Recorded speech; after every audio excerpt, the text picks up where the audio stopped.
Greetings, fellow TIs.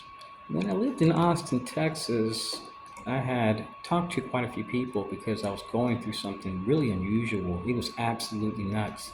I had neighbors that would walk up to me and whistle in my face. And one of them worked for a Department of Homeland Security contractor. Another one was a cop. Another one worked for Volunteers in Police Service under the Police Chiefs Association. Another one worked for GS4. Another one worked for like this group called Eastern Star, Freemasonries, Rotary Club, AmeriCorps. It was, the list goes on. It was crazy. So I started getting harassed at gas stations, schools, libraries, where I shopped, parking lots. I would get back to my car and I would notice like 12 white vehicles and they would all have the same sticker on them.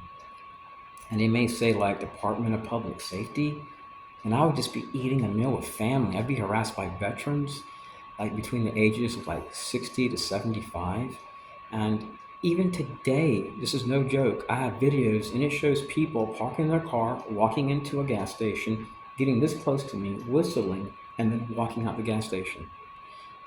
Then I go to three supermarkets today and I have this encounter. This guy passes by me, comes to a complete stop, he whistles.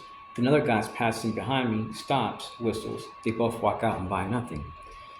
They may also do some weird stuff here in Florida, like let's say you're at a place and it's empty. Like right now, I'm at a library. And what they may do is they may, let's say, the exact moment you stand up after an hour of recording discreetly, you may have this on your side, you may notice you haven't heard a sound. But once you stand up to leave, there's a guy 12 feet away from you that whistles extremely loud. And then when you go through your videos, you notice this pattern where it's every week. The exact moment that you stand up, they do this. And you may record it at restaurants where there's no one at. You could be having Mexican food. And I have videos where you see the exact moment I stand up, this person stands up wearing a black suit, then black tie and shades, and whistles really loud.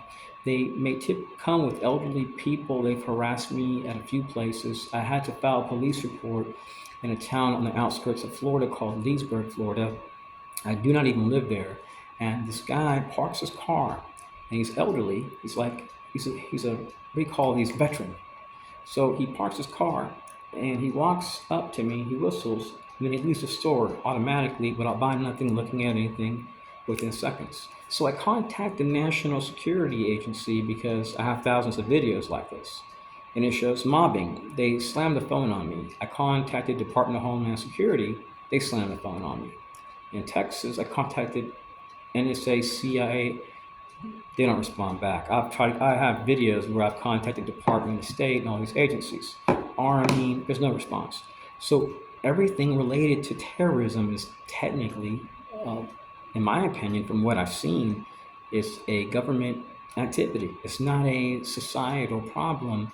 It's a governmental one based on promoting terrorism. They don't help. They don't investigate. All they do is bash and harass. You can't communicate with them. So why waste your time talking to them?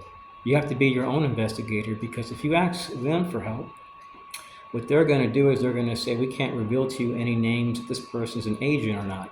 So what that means is that they will go outside of our constitutional rights to promote problems, and then they have immunity. And then to make matters worse, police have to conceal this information on police reports due to these different clauses. Supposedly, it's a matter of national security. So our constitutional rights are essentially trash. Anyways, that's all I want to share. If anything happens to me here in Florida, I don't believe in committing suicide. I do not promote violence. I've been asking governments for political asylum for a few years off and on, but they require me to go there. And some of them will incarcerate you temporarily until you go through immigration court. I don't want to go through that. So if anything happens here in Florida, I just want to let people know that I'm not suicidal, I'm not dangerous, I'm not a threat to no one. I've asked government agencies for help. I've recorded them slamming phones on me in multiple states. And that if I am ever in a situation where I have to deal with an armed person, I will be recording and I will protect myself from any threat which poses a threat to my safety or my life in accordance to Florida Stand Your Ground laws. And I swear this on the Bible of my life that I will protect myself.